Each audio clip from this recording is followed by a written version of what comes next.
ξεκίνησε να επιβάλλει τον κανονισμό και πολύ σωστά έκανε. Εδώ ένα φάουλ το οποίο δόθηκε σε ένα χέρι του ποδοσφαιριστή της ΑΕΚ, θα δούμε ότι στην καραμπόλα που γίνεται η μπάλα χτυπάει στο στήθος, βλέπετε εδώ δεν υπήρχε φάουλ και δόθηκε φάουλ το οποίο δεν έπρεπε να δοθεί.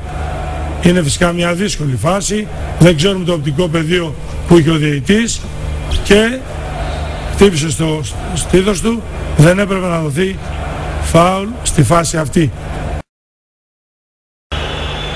Δόθηκε και έκανε πολύ σωστά. Εδώ ένα offside, μια λάθος υπόδειξη του βοηθού στον ποδοσφαιριστή της ΑΕΚ, το Λαγό. Θα δούμε ότι την ώρα που γίνεται η μεταβίβαση ο Ανατολάκης τον καλύπτει. Βλέπετε ότι η μπάλα την ώρα που φεύγει ο Λαγός καλύπτεται. Δεν έπρεπε εδώ λοιπόν ο βοηθός να κάνει υπόδειξη για offside στη φάση αυτή. Βλέπετε ότι είναι στο πλάι αριστερά και ο βοηθός έκανε λάθος υπόδειξη. Μάλιστα. Αυτά λοιπόν όσον αφορά στο ντέρμπι από τον αγώνα του Ολυμπιακού με την ΑΕΚ.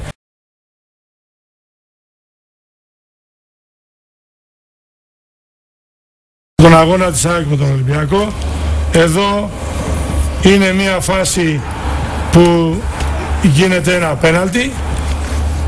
Θα δούμε ότι εδώ την ώρα που παίρνει την μπάλα ο ποδοσφαιριστής της ΑΕΚ, ο ποδοσφαιριστής του Ολυμπιακού του βρίσκει το πόδι.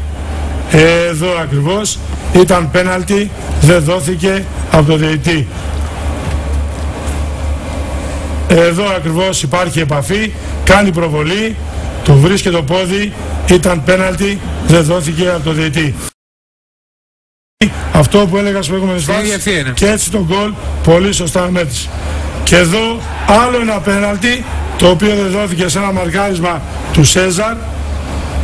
Εδώ την ώρα που πηγαίνει να διεκδικήσει την μπάλα ο ποδοσφαιριστής ΑΕΚ, εδώ ο ποδοσφαιριστής του Ολυμπιακού βάζει το χέρι, τον σπρώχνει, ήταν πέναλτι, δεν δόθηκε, λάθος από το διαιτητή. Εδώ ακριβώς τον πετάει κάτω και ήταν πέναλτι, ήταν λάθος υπόδειξη του διαιτητή. Μάλιστα κύριε Βαρούχα, να σας ευχαριστήσω πάρα πολύ.